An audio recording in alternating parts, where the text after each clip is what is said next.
Okay, so I keep getting this same question over and over again to a point where I had to bring in an expert. So everybody wants to be a property millionaire, be the property brothers, flipping Vegas, everything else. And they're always calling up, what kind of investments can I do? Well, you know what? You need to always bring in the professionals. So I have a professional today, and we're going to go over some questions that I've had over the past and probably explore a few new things that you may want to think about for investing. So today I have Mr. Jeremy Williams with me. Jeremy, let's talk about you for just a second. Well, Eric, I appreciate you inviting me to the show. I'm excited to have this opportunity to speak to your audience. And you're right, and that's amazing that you do that as an agent, is bring in experts to help them with the questions that they have. And quick story about myself is I'm a real estate coach. I've been in the real estate industry since 2004.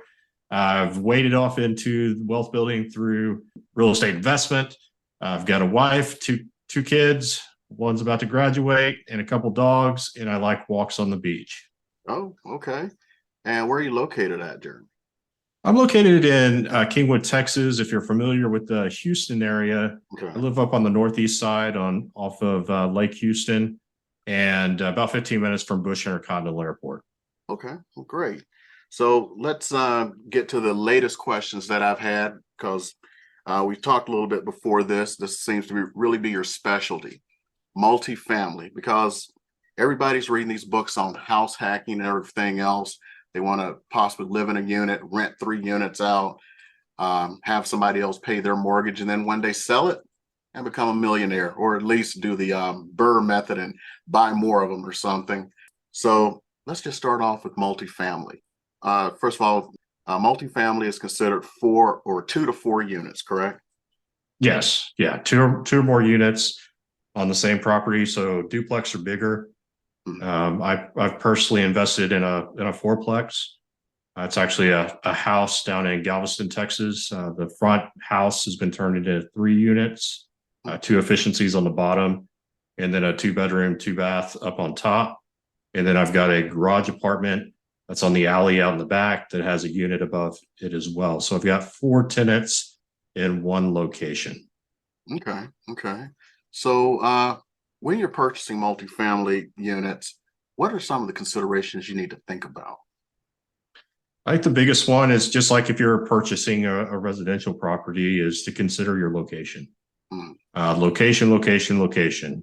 We made the decision to buy one that's within about two blocks of the famed seawall in Galveston, Texas. So, that's a pretty popular location to be able to live and be able to walk a couple blocks and be out on the beach and experience that. So, location is really big when you're considering any property, especially with multifamily. Being close to maybe places of work, being close to different things, excursion places to be.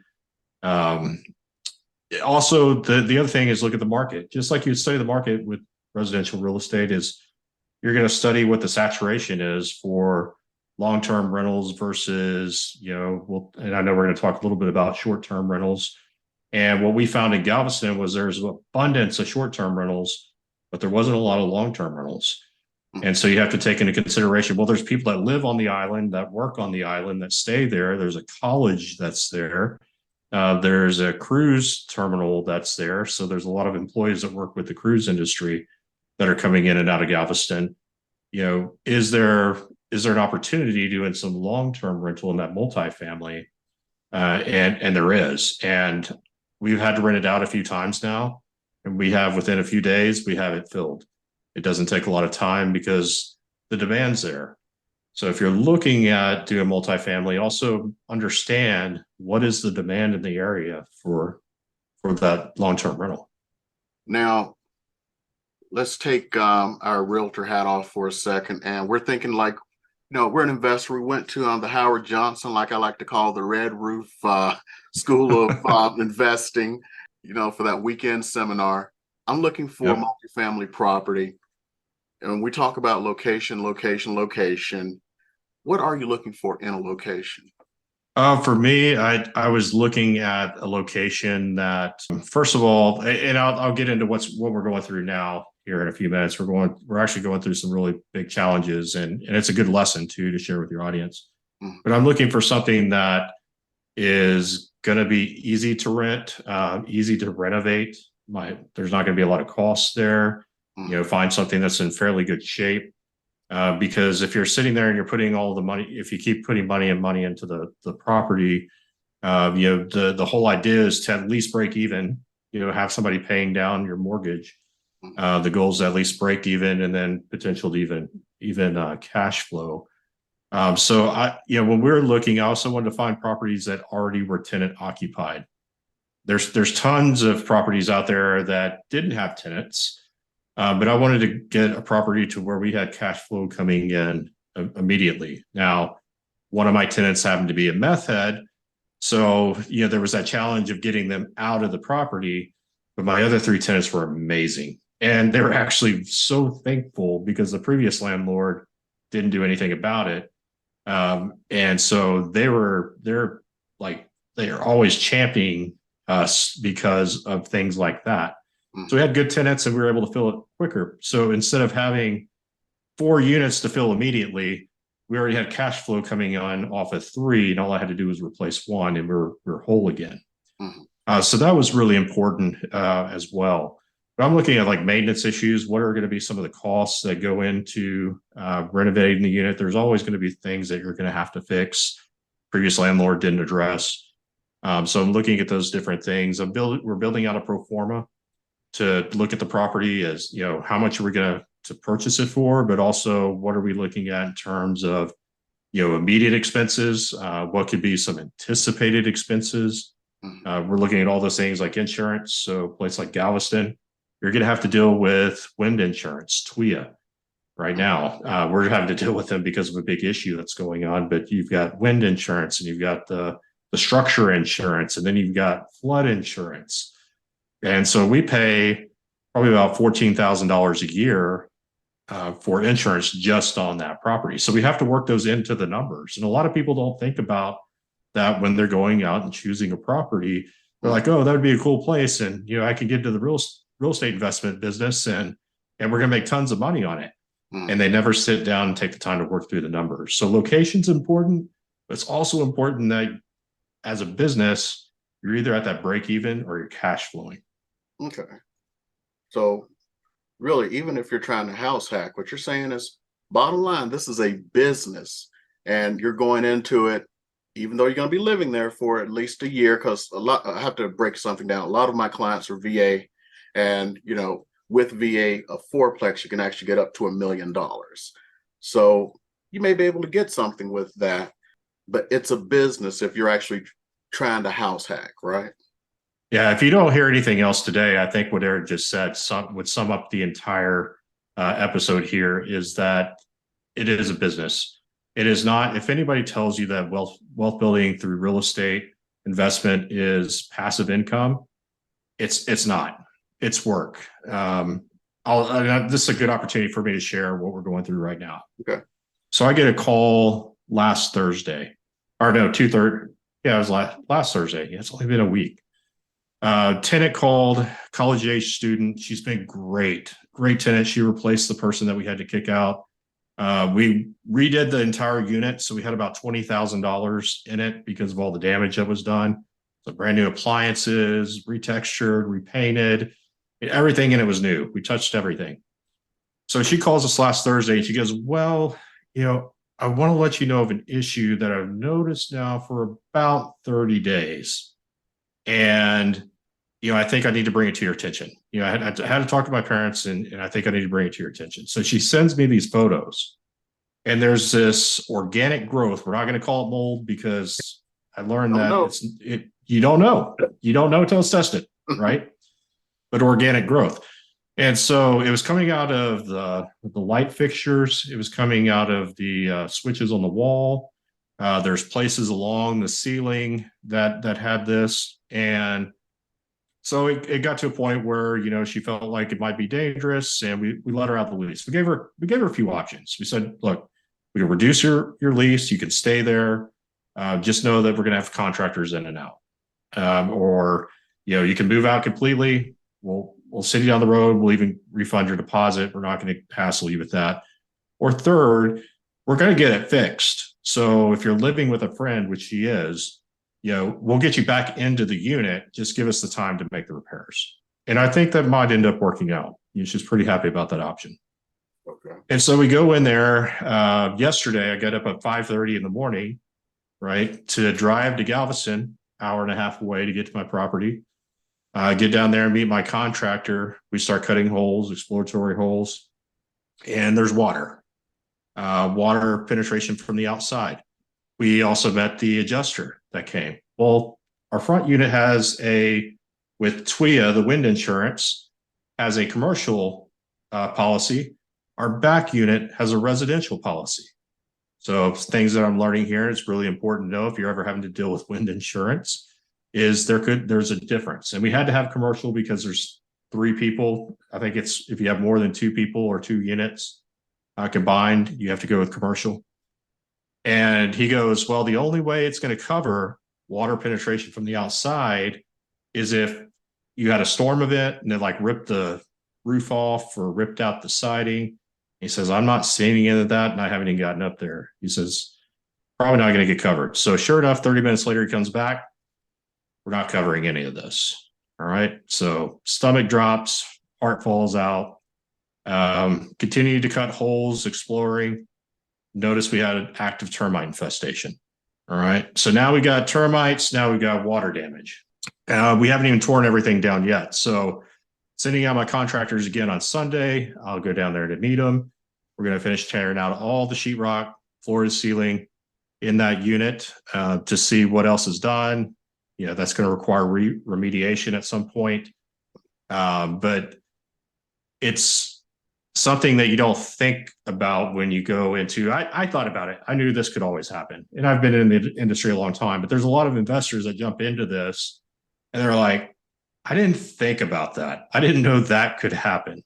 And so I wanted to share that today with you to know that when you're going into to invest in these properties, that there are things that can come up. Now, after my wife and I cried and we thought about how expensive this is going to be, we figured out, well, we can pull equity out of our home. We can get a loan. We can go and do all the repairs and it'll be much nicer. The property is going to be improved and the value of the property is going to raise. And so you've got to think about, even in those times when you have a bad thing happen with your multifamily property, all my other people are cool. They're just like, keep us in the loop, right? Let us know what the next step is. They're all great about it. But there's a solution to the problem. And that's one of the things you have to be as an investor, is you have to be a person that's solution based. You're a problem solver. Everybody's got to be a problem solver in order to move forward in this world. And so we've already figured out, okay, how can we finance it? What are the steps that need to be done? We're going to hardy plank the whole thing. While we're hardy planking, we're going to go ahead and put in storm windows. We're going to go ahead and bring the doors up to code. So it's going to be a much, much better property by the time we get done with this. Would we have done all that stuff before? Probably not. Or we would have done it in time. And so, those are some of the things that can happen. Whether, I know we're going to talk a little bit about short-term rentals, long-term, just a single family unit that's turned into a long-term. It doesn't matter. Any of those things could come up. I had a good friend. She's got 2 condos down in Galveston, and they had all the decks were replaced in this entire condo complex. It's huge. Well, they put them in improperly. And so now they're suing. It's like a $5 million lawsuit that's taking place. Well, they had to assess those people in the condos. Well, the assessment was $30,000 per condo. So she had to come up with $60,000 in cash when the assessments were made. She wasn't thinking about that. Well, and as investors, we don't. Yeah, we don't think about that. We don't, and so it's good if you're an investor.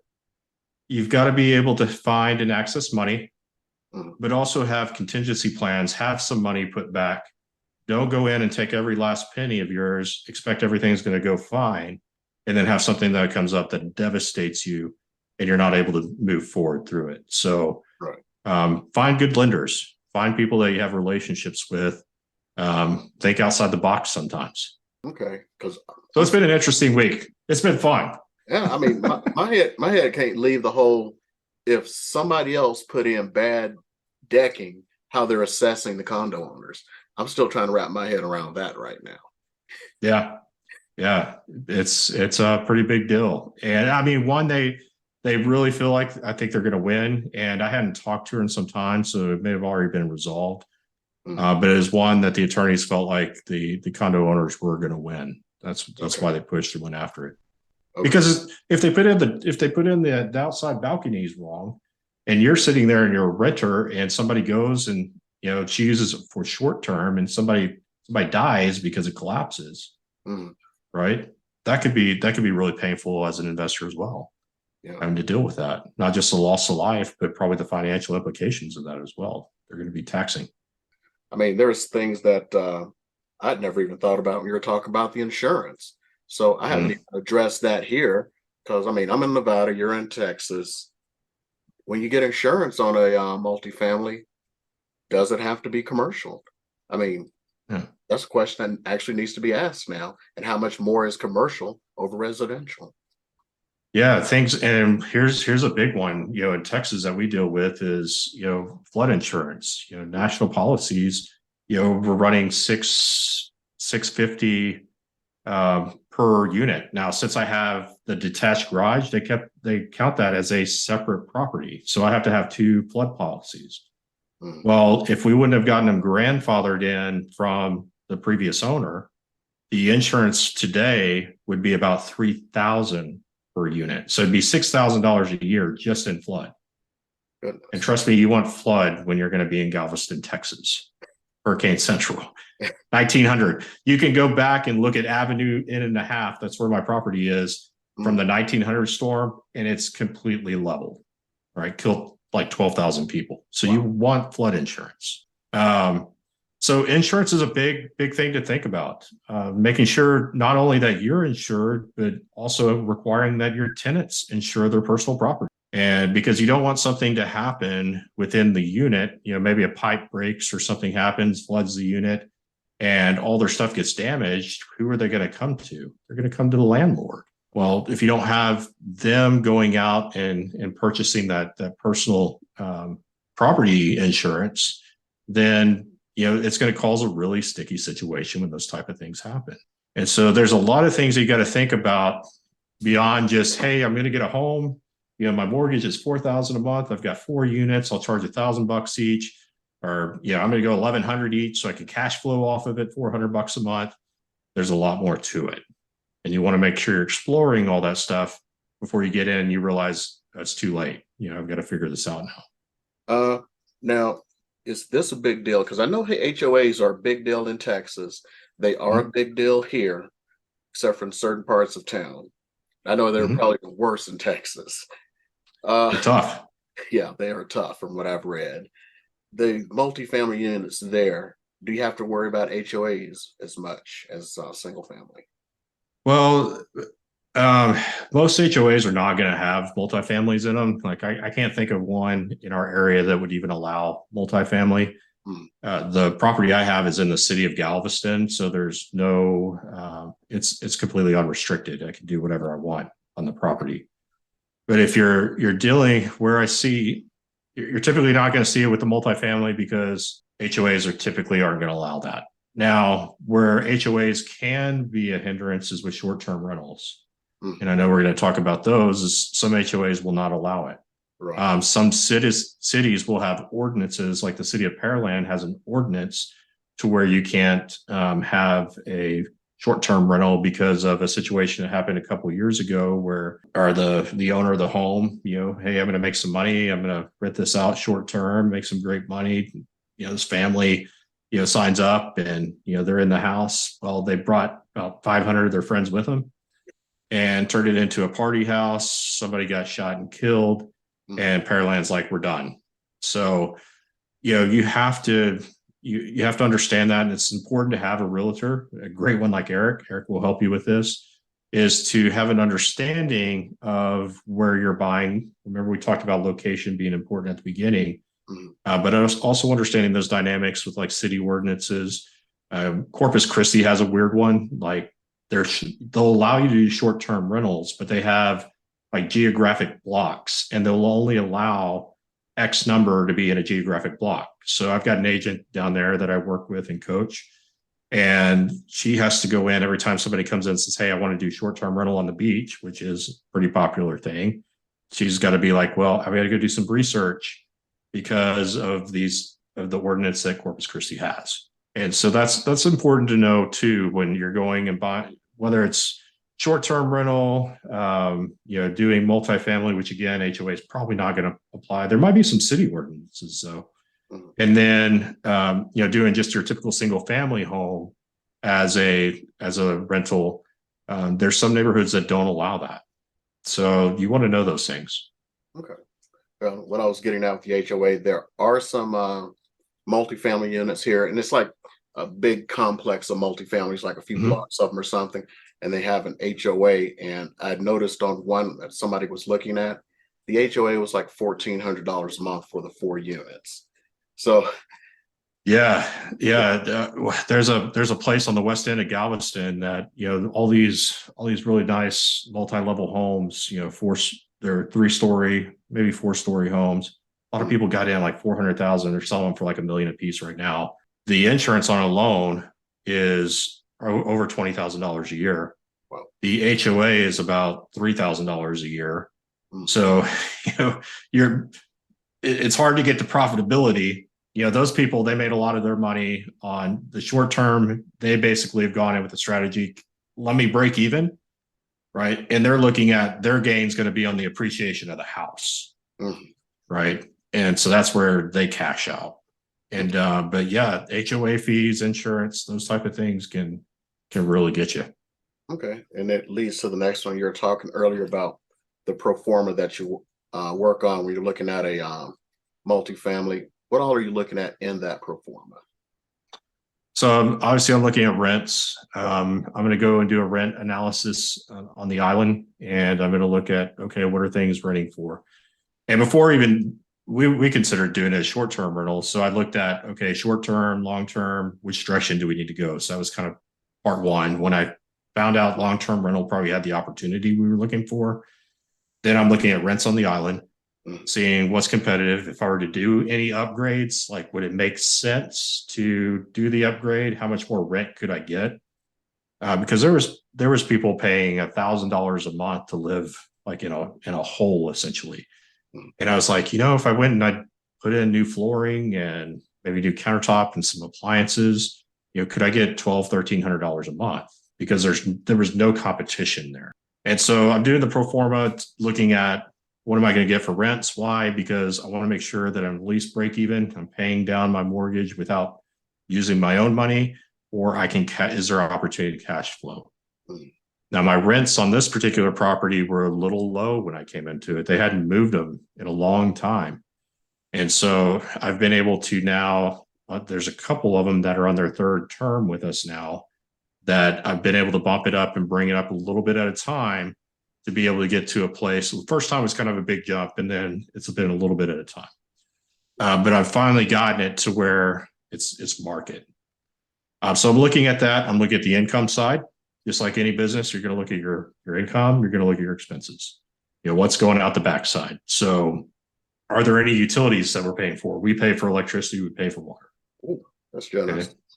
Yeah. So and the electricity bill is not too bad. We have one unit that has central AC. The rest of them all have through the wall units, and I bought all new ones, so they're pretty efficient. Okay. So the electricity costs are pretty low.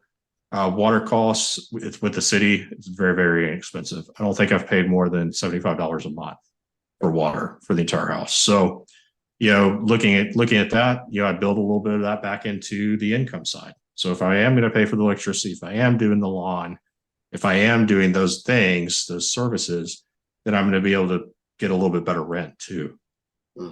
And then, I'm looking at, insurance costs, flood insurance costs, wind insurance costs.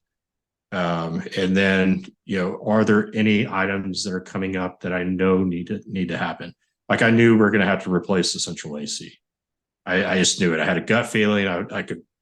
They put all their ACs there. They elevate them because of the salt water and the flooding. Is they put them all up in the air, and you could see it when you were walking through the inspection, and like the whole thing's rotted out. The salt water has destroyed it. And like that's not going to last a year. And sure enough, it went out about 3 months later. So, little things like that. You never know. Like this week, we didn't have any idea. Like this is going to be a massive renovation for us. That was unanticipated. Right. And so you're going to have those happen sometimes too. So you can plan, but plans don't always work out. Well, cool. Now, I want to talk about the renovations and upgrades a little when you're buying a multifamily. Sometimes you're going to have the renters in place. You really can't do much, or, if you really want to, you can do a little bit. But, sometimes you're going to find them where they've already gotten rid of the renters, or the renters are close to going out. When you're looking at upgrades and renovations, I'm assuming you're using a GC, general contractor. And I know some people like to do as much work themselves to save the money. Do you suggest going with the GC, or if you're handy trying to do it yourself? It depends. Obviously, sweat equity, you're gonna be able to save a little more. Like I said, though, it's a business. And so I also run another business. I've got a coaching business. My wife is an accountant. She's got a full-time job. We've got 2 kids. We're an hour and a half from the property. And so you've got to build a team around yourself. One of them is having a good GC, have a good, and the GC might not always have like our problem. It's hard to find people that go to the island. So like plumbers, electricians, you want to start building those contacts, asking other investors, who are you using? Are they doing a great job? Are they doing the work right? That's some of the problems we run into, is just hiring these jack of all trades, and they go in and they make the problem worse. So now I pay my contractor that I've known for 15 years, I pay him a trip fee down to Galveston, and he's willing to go because I pay him the trip fee. And getting the work done right. I would leverage it out. I would make sure that the people you're using are insured and bonded in case something does go wrong. Have I always been perfect on that? No. You should try to be, just in case something happens. Yeah. Put the right people in your circle, especially around things that, if you need renovations, that you can do it. The best time to do it is when they move out. Especially if you're doing a big renovation, floors, repaint, take a look at what you have. You want to make the best of what's already there. But if you're looking to bring up your rents, like we went ahead and made the decision, had a Formica countertop in there. We put granite, and we put like a farm sink. So, you go in, it looks nice. Was it a big cost? Not really. And but is it able to get us higher rents? Yes. And so I see people, and the guy that had it previously, he didn't do much. There's a lot of deferred maintenance on the property, but the tenants, they're not going to be willing to pay as much if you're not keeping up with the property. They'll move out, and then you've got to find somebody to go back in there, and they're not going to pay for it when your competition out there is a little bit nicer. And don't get carried away, though. Always remember, you don't live there. So right. I had to have that conversation with my wife. I was like, you don't live there. We don't need all these things, to be exactly how, I'm not going to go buy the $400 Moen faucet. We're going to get the one that's about $60, and we're going to run with that. So. Well, I'm glad you brought that up instead of me going like, don't let your wife get out of control on it. Yeah. Yeah, interior decorators, no, you don't need all that. You just want it to be nice, clean, and presentable, and something that if you had to stay in it, you could. But you just got to remember, it's not your home, but you want everything to be right. Like we So when we did the inspection on the house, I went ahead and inspected all the units instead of just the one where we knew we had the problem. And doing so, I found, probably 5 or 6 little plumbing leaks, under the sink, things like that. So I'm going to have all the supply lines changed out. Wind kind of tested the toilets. There was a couple of them that were loose. So I'm going to go ahead and have them pulled and reset. And I looked in the tank bowl and it's like, okay, the flapper's old. So I'm going to go ahead and update that. So sometimes you can get out ahead and be preventative. But here's where the real win is your tenants see it and they're like, I'm never going to move, which is amazing. That's what you want. You don't want them to ever move. You want to take good care of them and respect them, and they'll be great back to you. I've got one that he'll even do little maintenance things on the property. Picket will blow off the fence or something like that. He'll go screw it back in, and because they want it to be nice too. Well, before I go to the next subject, I'm going to reattack the GC thing there. This is one I've run across. Be very careful when you're hiring certain people that the license they're operating under is theirs. Yes. Yeah. Yeah, that can happen sometimes. And in Texas, we don't have they're not required to be licensed. Oh. And so and they don't have to carry insurance or be bonded. But I'm gonna want people on my property that are insured and bonded. Okay. I'm gonna want somebody too that's been referred. I'm not going to go just call anybody. I'm going to go do my research, call around, ask other people. And it's amazing how much information you get and how much dirt you get too. You get the tea spilled a lot. And they're like, never use that person. This is what happened. And, that can avoid some pitfalls. But I'm looking for people that are going to be referred. In fact, so yesterday, one of the guys that came out was referred by the inspection company. They came out and he was like, man, all I do is roofs. And he's like, let me save you a little money. He said, I could be the GC for the whole thing, take a cut on it. But he goes, I see what you're dealing with. I'm going to help you save a little bit of money. I'm going to give you my sub. He's insured and bonded. Just call him direct. And I was like, that's pretty cool for somebody to do that. And that's the type of person I want to be working with, is because they were able to see and evaluate and realize that, hey, I'd rather have the relationship because I know you can help me get roofing jobs, right? And he sent me his guy. So I called him direct and he's out there today taking a look. So insured and bonded, especially here in Texas, some states may require a license. So that's a great point. Make sure it's their license, not a friend's. Yeah. Because that happens a lot too. Oh God. Now the next one we'll talk about these great renters that you have.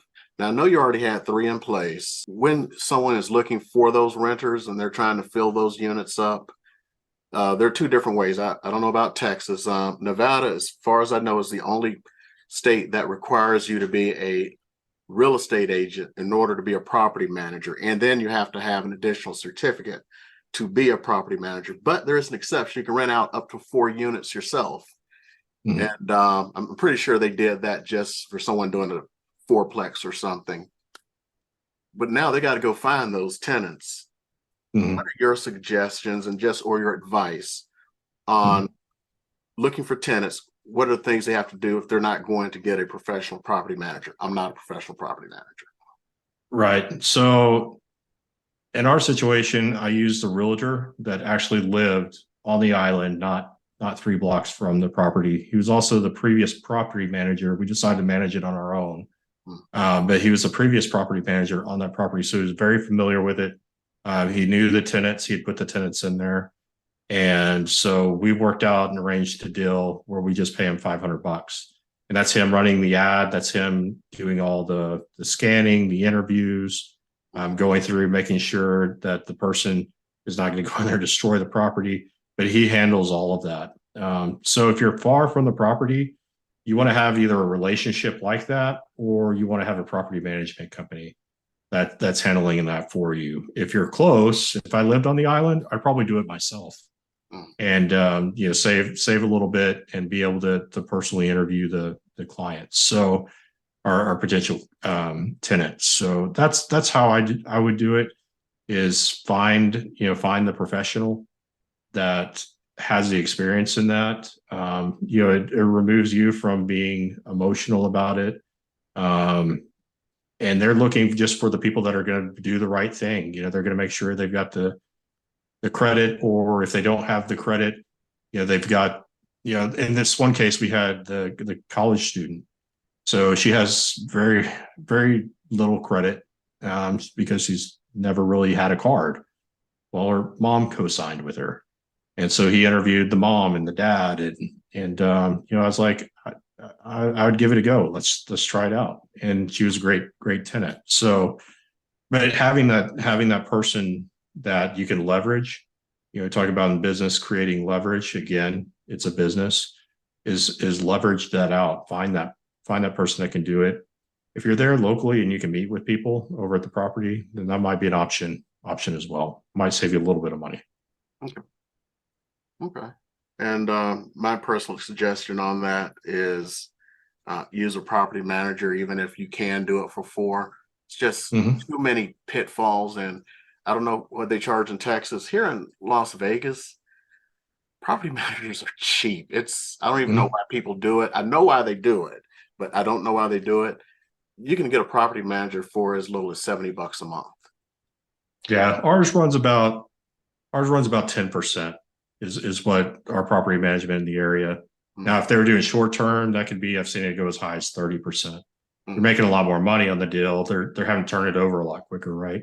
Right. But about 10% is what I see. So on ours, it'd be probably $500-$600 a month for a property manager. Yeah. And but we still utilize the services for filling with the tenants, and then also with for removing the tenant. I wasn't going to drive because it's very specific in Texas how you can remove a tenant. You have to go through a long process and through the courts and everything else. So I wasn't going to go deliver that stuff every single time. And so I paid him to do that, and that worked out really well too. Yeah, and that's the end result people don't think about when it comes time to, when you did it yourself and it comes time to get rid of that tenant. You have one slip up, you've just bought yourself a lawsuit when you could have just paid literally, it's as little as 6% here, or $70 a month. Why wouldn't you do that? Just take the cost in, Yeah, it was one of those. I was about to drag him out, but you've got to go through the court, and I went by the police department. The police were able to help me with it as well. And when it came down to him having to show up for the trial, he called me that morning and said, "If I leave and I just let you keep the deposit," because he was already over like 3 or 4 weeks. He said, "Would you come after me?" I said, "You've got 30 minutes. And he had all the stuff out in 30 minutes. He moved everything out and moved on. He knew that if it escalated and got to that, it was going to cost him a lot more money and time, and plus it'd go on his record. And he probably has some other stuff according to some of the police reports. We found out that this is a good thing. So something I learned I didn't know was I went to when all this was going on, I had somebody suggest, we'll go to the police department and request a public report of how many times they visited the property. And I was like, I didn't even think about that. So Skeeter is the chief's name down there in Galveston. So I went down there and met with Skeeter, and Skeeter said, "Oh man, no problem. We'll get that for you." And all I had to do was sign a paper and show proof that I owned it. And within about 5 minutes, they came back with a report that they'd been to the property over 12, 13 times in the last year. One involved a gun. The rest were disturbances, and it was all coming from that same unit. So naturally, I was able to put that into the report. So if we did have to go to court, that was the first thing I was going to bring out was, "Hey, did you know that the police department had been there 12 times in the last year for this?" So just little things that I didn't think about. That was one of them, especially if you've got multi-tenant. And the tenants will tell you. Like, I was in there within a day or two of having owned the property. I'd get a call and they're like, "We didn't want to tell you this, but this guy down here, like, this stuff's happening, and he's got all his friends that are coming over at 2 or 3 in the morning, and they're coming in through our back gate, and And then another tenant calls, hey, I just want to let you know about this situation. And it's like, your tenants will let you know. Okay. Something tells me if you come in nice and just talk to them like, folk, they're going to open up to you. Does that sound about Yeah, right? you got to treat them. You got to treat them well. And that's just human. That's not even something that should be a skill set, but it's just be human to them. They're all in different situations. One of them I just realized she'd gotten into a car wreck. Drunk driver, uninsured, hit her on Mm, the island, and you start to really get to know these people and what they go through. And there's been times where they're like, I can't get you the rent today, but I can get it to you in 6 days. Would mm, that be okay? Yeah, I'll make that. I'll make that work. I don't like playing the bank, and I don't want it to become a habit, but I'll work with you on that. Like, thank you for taking the time to call me. mm. If I didn't treat them like people, like I wouldn't have that response. I wouldn't be able to work with them like that. And that's the other thing too, is you've got to be prepared. I had in my mind when I started this, I was like, let me get my rent first of the month. Everything's gonna be good, gonna go down, my bank account's gonna be great, the money's gonna go to the mortgage company. Mm. No, it doesn't work like that. Most of the time it does, but there's gonna be times where something happens, or I've got one that gets paid bi-weekly. And it just happened to fall in a way that she wouldn't get her check until the next week. And I said, we'll take care of it. I had a tenant that called and said, hey, I know I'm on this lease, but would it be okay? I've got a couple family members that are going to come in and stay with me for a little while. They're going to be getting cancer treatment on the island. I could have said no, but Mm. who would do that? And they're so appreciative of it. And so treat your people well, and they'll treat you well too. Well, let's shift gears just a little bit here. Now, you're doing long-term rental and you explored Mhm. short-term rental. Yep. And I know you don't do short-term rental now, but we did discuss this. You are a coach. I'm going to take a little segue here for a minute because I know some real estate agents are looking at this. You got a R&D is those of you who are real estate agents know Tom Ferry, R&D, rip off and Mhm. duplicate. So I know that because they tell me it's like, hey, I love your latest video. So talk about your coaching company for just a second. Yeah, so I've been a coach since 2010. I came up actually through Keller Williams back in 2004 when it was Keller Who. Got to be a part of a company that was growing and just by leaps and bounds. I think we were number 7 in the country at that time. And coming out on the other side of the 2008 through 2010 crash, Keller Williams came out, blew out to number 1. I sold for 6 years, and then 2010, I got tapped into leadership. I was a team leader for a major market center here in the Texas area, or Houston, Texas area, and did that. And that's when I was also introduced to being a coach. I was one of the first productivity coaches in the system, and I think it might have been the first one in the Houston area. And so started coaching agents, mostly new agents that haven't capped, and then it just kind of grew from there over the years. I ended up being in leadership at 3 different market centers across Houston, Memorial, the Woodlands, and then in Kingwood, and all those different places. I was also the coach. And so in 2017, I had an opportunity to go work with Cody Gibson. I was his director for Texas for the United Home Group expansion team. Did that for about 6 months, and we got hit by Hurricane Harvey. Our area here in Kingwood, most of the homes were in 4 to 8 foot of water, depending on where you were at. We were very fortunate that we escaped that, but it changed everything overnight. The real estate team that I was building with him were all impacted in some way. Either they were impacted or they had family that was impacted, and the real estate market just kind of shut down. So I had a choice to make at that point. Do I keep doing this, or I've always had the dream of opening my own coaching business. So 2017 left, started Red Hawk Coaching, and have built that business. I work with agents all across the country. I also work with small business owners and entrepreneurs and helping them, soar both in business and in life. Well, great. So what we'll do is we'll leave a link down below for either your calendar or for Red Hawk Coaching. If my assistant forgets it, I need you to call me out on that now, okay? Yeah, and I offer a complimentary call. Like if you come to my website, it's the big button at the top, and you're not going to get an assistant or a VA or anybody else. You're gonna fill out the form. You're gonna get me, and we can talk about it and talk about the different services. Or if you just need help, if you just need you're stuck and just need some help, let me know. I help people every day, and so I appreciate that. Thank you, Eric. Sure, you're welcome. Now let's get into the short term, back to the civilians here, what they're looking for, or at least the want to be not realtors, but in real estate. Now, I know you coach a few people. That's why I mentioned the coaching that do Airbnb. Talk about some Mhm. of the challenges that they've had and what you've seen in that in your coaching. Um, it's not.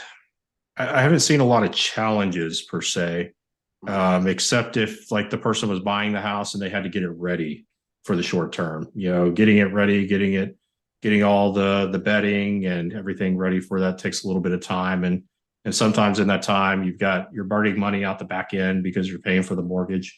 Mhm. And so one of my coaching clients currently, she had a house that was like that needed a lot of things done to it before they could short term do a short term rental with it. And but now it's done. But in that time, she lost, I think, one client that was going to book it for a month for $4,000, which would have paid for the mortgage and then some, and just didn't get it done in time. So, but everybody that I've coached has done a pretty good job. It's a lot of the same principles as the long term or the multifamily is, location. Um, and location is an interesting one because I have one client I coach that all of hers are out here in the suburb. They're out in Kingwood.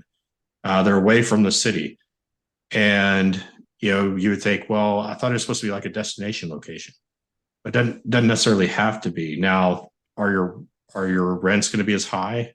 Probably not, but they're still really really good. Mhm. And because you can think of when you think about the short-term rental, you've got to think about kids in their sports. Maybe they've got a big event down in the Houston area and they need a place to stay, or somebody's having a wedding in the area and they want all their family over. They just don't want them in their house overnight.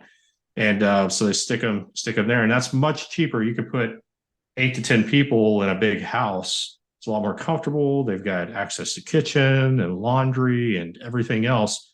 And it's still going to be cheaper than like if they went to a hotel. They'd have to have multiple rooms to be able to accommodate it. So, big family gatherings, it works well. We've got one of the biggest medical centers in the world. I think it's like second or third. It's pretty big. But a lot of people will come in for like cancer treatment, and it might be for a period of months, 2 months, 3 months. That short term works out really well for them. And so you don't have to always think about it being at a destination location, but it can be. It could also be a place that you like to visit. There's lots of people that will they'll do a beach location because they want to use it maybe once a month, and the other 3 weeks they're renting it out. Now you're going to pay more for property that's on the beach, but you're also able to get more into rents. Same thing, you've got to look at the numbers. Is it a saturated market? How many B&B platform? How many homes are there? How many are rented out? How many are not? And, I have a feeling there's some of these locations because short-term rentals become so popular. There's some of these locations that might be starting to get a little saturated. Now, the beauty of having a multifamily like ourselves is that you can switch it. You can go from long-term to short-term, Mhm. or you can go short-term to long-term. In fact, we're talking about on our multifamily, there's the unit upstairs. We love it. If that were ever to come available down the road, we might take it back for ourselves and then do a short-term rental on just that unit, and Mhm. everything else will be long-term. And so, location's important. Why you're doing it's important. Property manager is going to be really, really important in those. You don't want to get a call like at 10 o'clock at night, somebody's spending $3,500 for the week and they can't access their TV. You don't want to be the one driving down there because you're going to drive down there. Otherwise, they'll leave or leave you bad reviews. That's the other thing. You don't want to get bad reviews on those sites Mhm. because nobody will stay there. And so you want to have a property manager that can handle those types of things. The blinds, I had a friend, she was trying to do it on her own. The blinds like fell off the back door. And they insisted that the blinds be put back up before the evening. And so she had to stop everything to go down there to put up. It doesn't have to be like beach locations. I've got a client in San Antonio that I worked with, and she bought a house, a little house that was near the Pearl Beer Factory. So they've taken, it's no longer a beer factory, but they've taken that and they've created lots of restaurants and places to hang out. It's along the river walk there in San Antonio. So it's kind of a cool location, destination, kind of a way to get away, or maybe you even live in the city and you could go spend a couple nights there or whatever and have access to all the great things that. Some of the things we discussed earlier this week was now if you get a good property manager, they're going to take care of some of these things. Like it's probably paramount to have a great cleaning service, things like that. Yes. Great cleaning service, have a locked closet, there on the property. If you're using it for yourself, you could store all your stuff in there, but you could also store all the cleaning supplies. And I know a lot of people will do like a welcome basket. So you could have a bunch of those already pre-made and inside that cabinet. So when the cleaning crew comes by, they could put out the nice little basket that maybe has a bottle of wine. And, you want to make sure it's stuff that doesn't need to be refrigerated because you're going to make a bunch of these. But I've got a client that, she did that on her property and she had like 12, 13 of them made up and she didn't ever have to put them out. But that was like one of the things that always showed up on the review was when they got there, they had this really cool little package that didn't cost a lot, but it made them feel like they were welcome. That is a great idea. I think anybody who's listening to this needs to implement, because it's that little stuff. You put it together, somebody's paying a week to stay in a week. I mean, who knows how much they're paying. You put this together for $30, it's like $1 million to them. It really is that counts on this little stuff. Have you seen anyone else do any kind of little tweaks like that? I saw one time and I actually stayed in it. It was they put a journal that was in there. All right. So one of them that I actually saw was it was a place we stayed at. They had like a little diary and they encouraged you, like in the notes, to make sure that you left your story. Like tell a little bit about yourself and one memory you created while you were here. Wow. And it was kind of cool because you could go back and look at some of the people that had stayed there. But I think the smart thing about it was they were actually using some of that in their marketing of the property. And like you would read all these things and you're like, man, that's really cool. That's where I want to go stay. And they did gift baskets too. They had a little thing they had in the refrigerator for you when you got there. But I think doing small stuff like that doesn't cost you a whole lot. You're wanting great reviews. That's what I've seen with the short-term rentals. You want the reviews to be great. You don't want them just to be 5-star. You want them to be 5-star, but you want them to tell something about their experience while they were there. Like how clean it was, what memories they created, because then that tells a story to the next person. And when they're looking at the reviews, they're reading and digesting all that. And if they have 2 to pick from, they're going to pick the one that's got the really cool stories and the great review. Okay, great. So you're talking about the marketing for the Airbnb. I've never stayed in an Airbnb, and just like I was talking to a client earlier today when they just talked about they were just started doing Lyft and Uber on the side. And I was like, I've never taken a Lyft or an Uber. So I don't have an Airbnb. I've never stayed in one. How are they marketing? Well, a lot of them will use, there's different sites and platforms. So a lot of that is already done through that. Now, I've got a lot of friends that have short-term rentals. They'll post it every once in a while and share it on their Facebook feeds. They'll send out an email. Hey, I know you were looking for something down here in Concan. Just want to let you know we do have some weekends available coming up. And so there's a lot of times that you've got friends. I've got people that call me. They're like, I know you got that investment property in Galveston. Can I rent it from you? And I'm like, fortunately, not right now. But it gives me the idea too. I'm like, okay, maybe I make it like half short term, half long term, figure out a plan with that, because I do get people that call and ask. So I think, the platforms do a pretty good job of already doing that for you. That's where you're going to get your greatest exposure. But I think also too, your sphere of influence, the people that you know, there's probably a lot of people in there that would have an interest in renting from you. And especially these destination locations. Vegas is definitely a destination location. Yes, it is. Okay, we'll just finish it up. We're talking about people who buy to rent them out for single family. We've already talked about multi. So what are your tips on that? Single family, it's not going to be much different than our conversation for multifamily. Single family, again, is it viable? Are there people that are going to rent in that area? Can I get the rents that I need?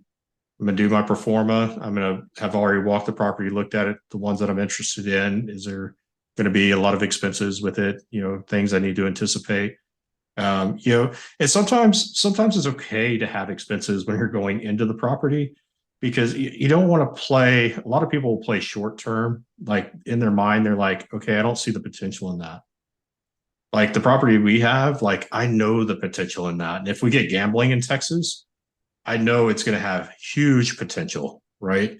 And so I can see past like, okay, it's going to cost me a little bit more upfront. So a lot of the same things you're going to go through. You're going to look at your location. You're going to look at what's the demand. Is it efficiencies? Is it a 2-bedroom, 2-bath? Is it a 2-bedroom, 3-bath? What are people looking for in that market? And so those are the really important things. Again, get a property manager. I mean, you can do it yourself. Get a property manager. Use a realtor to help you find the property. They're going to be able to give you a lot more insight into the numbers and making sure that it's going to be a viable property for you. This is not really a next one. It kind of culminates things, and I apologize for not asking you ahead of time because I just thought about it as we're talking because it's the bane of my existence. But I don't know. It's like the future. Do you know anything about sub twos? Sub twos. I do not. Okay. You're talking about subletting to somebody else? Well, subject to. So it's the bane of my existence. All these investors calling me on properties who want to, the seller keeps the loan in their name, but they now get the these things. They're sitting there trying to convince you how great it is, and yet I've got coaches now who are starting to teach this stuff. Like, hey, you need to get into real estate yourself and get some investment properties. Let's talk sub 2 next week. And it's like, oh man, yeah. So how's that? There's all there. I mean, we could talk about a million different things when it comes to investment. You got to find the car that, think of each one of them as like a different car. Which car do you want to get into? And then what destination do you want to go to? Right. There's a million different ways. There's a lot of creative financing that happens out there. I've got a neighbor that he goes to one of the big, investor seminar type things. And I don't agree with a lot of the stuff that they teach, but he seems to be doing well with it. I would stick to what or if you need to know it, like I'd make sure you hire the expert that knows it well. So whatever you do, especially, I mean, you're starting to play with large sums of money, and and it could be, you can make some really great decisions that pay off in the long term. Real estate's one of those things. It's like liquor, prostitution, and real estate. They're never going to go away, right? They're always safe bets. But it's one of those things that like you're playing with large amounts of money, and you want to spend a little money. You want to spend a little time too, to make sure that you're making great decisions. It's like anything in life. When you make that decision, and it's split-second decision, is there a possibility it could be a good decision? There's always a possibility. Yet if you were to do that over 100 times, you're going to find 99 of those didn't work out very well. So hire the realtor or hire the expert on that specific topic of the way to finance it. Or there's so many creative things out there, and I see people get involved in that. And they lose everything. Just make sure you're aligning yourself with the right people. Put those people in your circle and go to them for the advice on that specific topic. Like you asked me what that was. I had no clue. I've been in the real estate business now since 2004. Didn't even know what that was. I'm in the investment world. I don't even know what that was. Right. So if I were to give you advice on that, run. You know, Well, that's what I run. tell people, and that's when these investors call me up on it. I'm so like, so they keep it in their name, and you get the title of the property. Does Mhm. that make any sense? Well, you know, Yeah. Keep it in my name, but you have the title. That doesn't seem like that doesn't seem win-win to me. it doesn't to me either. So I mean, I'm trying to get someone to help me understand how it's win-win. When I had this one property, I literally would get 4 calls a day like that. Hmm. Yeah. Yeah, I now that you bring it up, I've heard of things happening like that, especially around Harvey, because there's a lot of people who flooded Mm. and they didn't have the money to rebuild. So there was a lot of that where it was okay, well, you can keep the title, but we're gonna take this, and then they would sell it. And it was just for me, it was too complex. And I was like, I think a lot of people probably didn't fully understand what was going on. But then I also try to keep an open mind that there are ways of doing things and people can think outside the box. And if it solves a problem, it might be worth at least exploring but exploring it with the right people, the people that know what's going on. And then you can make a decision for yourself. Is that the car I want to get in? Well, cool. Do you have any parting thoughts? Yeah, the biggest thing, and you can watch. You started out talking about Property Brothers, and those are all fun shows to watch. Um, the book, The One Thing. If you haven't read that, there's a section there that talks about the iceberg, and the most people don't realize this, or I don't think about this. We went to Alaska. It's kind of cool to see it.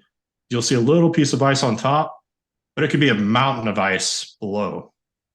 And so shows like Property Brothers and they get you all excited. You're just seeing the top of the iceberg. You don't know all the stuff that's going on below. And there's heartache, there's tears. I mean, I'll admit I'm not a crier, but I cried this week sitting on the bathtub in my unit with the sheetrock down, and I could see the termites walking around, and I just had to let it out.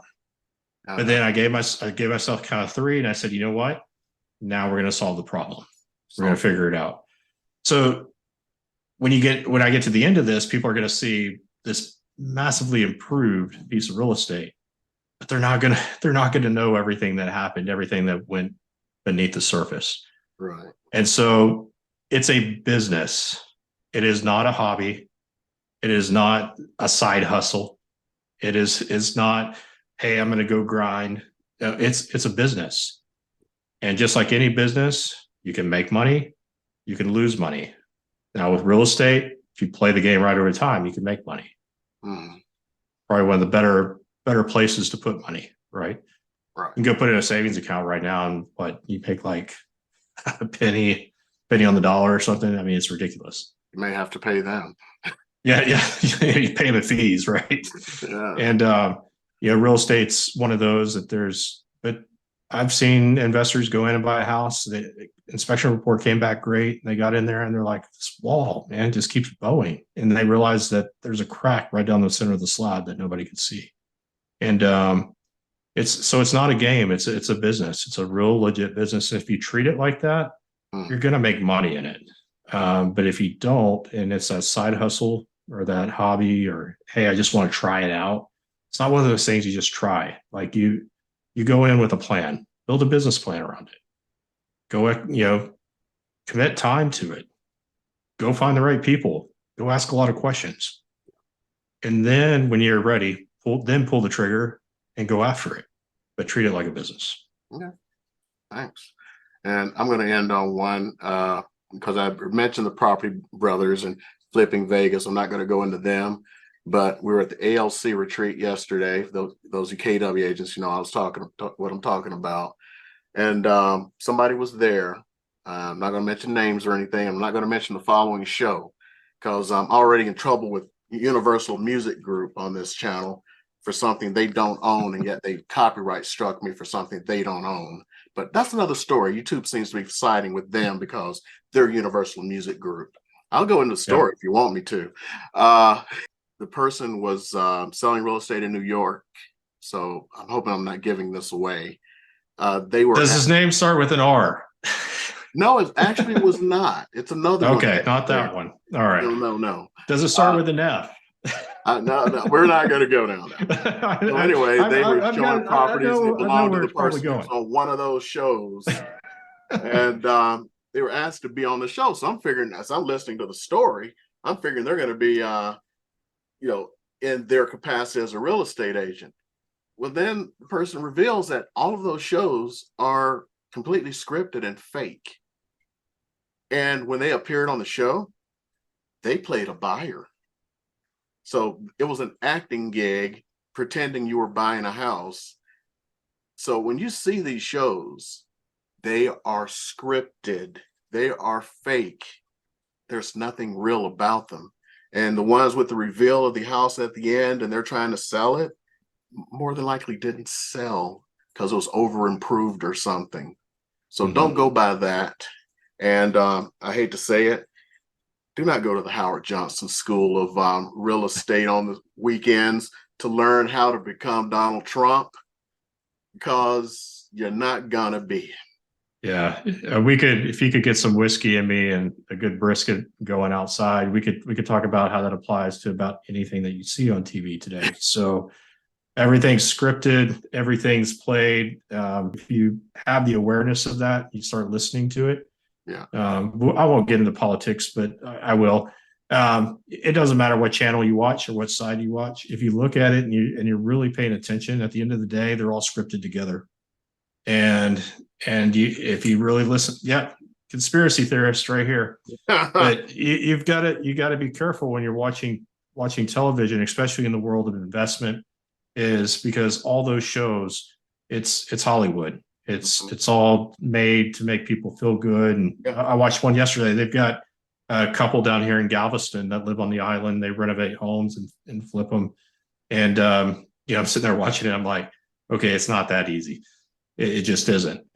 But it's all for show. And that's what TV is a show. So get with real people like Eric, and he's gonna give you the real skinny, and you're gonna go out and you're gonna make some great decisions and actually be able to experience growing your wealth through real estate. Appreciate that, man. And for all the real estate agents who stuck to this point, who are here to R&D, if you need some coaching, I don't do coaching. I sell real estate. I'm a retired Air Force officer who's trying to keep from going crazy by keeping my mind full of real estate information. If you want coaching, there's a man here who's also wearing a blue shirt. I'm going to make sure my assistant, and if I don't remember, I am an old man, going to put his information down below and reach out to him if you need coaching, because a lot of times people need coaching when they don't think they need coaching. And a lot of it's just for the accountability, because if you have somebody on your back, you're going to get it done. Yeah, and if you don't mind me adding, I don't call myself a life coach. I had a 20-year-old call me, say that he could change my life, that he was a life coach, and said, "Tell me how." But I do coach a little differently than a lot of coaches out there. Some coaches will just say, "Hey, I'm all about the business. We're gonna grow your business and help you soar there." I'll coach on life too, because when life's not good, business typically isn't good either, and vice versa. And so I've had conversations with my clients that there's some week we don't even talk about the business, because we had to get right with life and right in our mindset to be able to go back and serve the business well. And so, I appreciate the opportunity today. Thank you for your service too, by the way. So that's commendable, and I know a lot of other people out there feel the same way as well. So thank you for your service, and thank you for having me on today. I appreciate that. And if we come up with something else that you're an expert in, I would love to have you back, because I want to pass on the knowledge to everyone, because everybody needs this. There's too much bad information out there. I hope I'm giving the best information possible in anything that I do. Like I've said before, I just go by numbers and numbers, because I know a lot of the negative news that people are seeing out there, sometimes it's negative, but a lot of times we thrive in negativity. That's where our politics are screwed up, and I don't want to get into politics. If you talk negative, you get eyes. And I'm trying to give you information instead of eyes, and it's based on numbers. If it's a negative title, it's because the numbers were negative that week. That's all I got to say on it. I think that's great. And yeah, I think it's truth, right? And I think people are seeking truth more now than ever. And so and knowledge and Yeah. having, getting the right knowledge and not being sold a bunch of goods. So I think you're onto something. Well, from your mouth to God's ears. No, I appreciate it again, Eric. Thank you for the opportunity. Thanks a lot. And if you need anything, reach out. And anybody, information is, of course, always up the info tab down below. And you can get on my calendar at any time.